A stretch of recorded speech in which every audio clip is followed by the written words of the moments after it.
mi gente? That's how we say in Puerto Rico. Hello, my people. How are you today? Coach Ernie here at Fighters, doing a little workout and decided, hey, let's talk a little bit more about the left hook. Now, one thing that I want to emphasize, or at least make clear to all of you, is that as you learn these punches, I'm teaching you the technically correct way of throwing punches. However, each one of you, if you continue and you develop, you will have your own style, and at some point, you may develop your own way of throwing punches. Again, if it's successful for you, there's not anybody who's going to tell you, well, it's wrong. I mean, somebody will tell you it's wrong because it's not maybe technically correct, but if it works for you, it works for you. Case in point, the left hook. Okay, we talked about how the left hook, the way you want to throw it in the most textbook style, is by leaning over towards the left.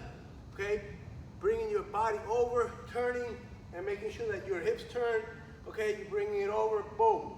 All right, so technically, this is how you want the left hook. You want to slip, all right, or turn, load up to the left, boom, come around, turn the hip. Now, that's the textbook way. A couple of the greatest fighters of all time, Joe Frazier and Muhammad Ali, had their own way of throwing the left hook, and neither one of them was considered textbook. However, they were effective for them. So, Joe Frazier, shorter fighter, usually had to fight on the side, so the left hook was an effective punch for him. However, he did not believe in turning the foot. He believed in leaving the front foot stable and turning the hip, but leaving that front foot as anchored down as possible. So he would throw the left hook, but that foot would never move. Boom! And he would just kind of, maybe give it a slight turn, but he never went the whole way. Again, let's see it from this way, right? Joe Frazier would try to keep that foot anchored down, and he wanted his rotation to come from here. He believed that keeping that foot anchored down was what really gave him his power. That worked for Joe Frazier. Muhammad Ali, different story.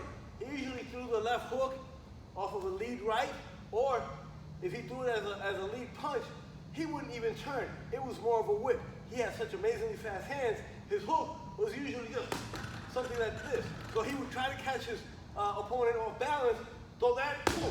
All right, so there wasn't really a whole lot of turn. It was more of catching the guy, boom. If you watch his 1971 fight with Joe Frazier, he caught him numerous times after a right hand, boom. Again, not necessarily a knockout punch, but it was effective for him. So that's the left hook. 3 variations of it, textbook, Joe Frazier, Muhammad Ali. Do whatever works best for you. You will develop your best style. But again, learn textbook first and then modify it as to what works best for you. This is Coach Ernie coming at you from Fighters. It's raining outside, so I'm working out in here. As I say in Puerto Rico, Bueta! See you later.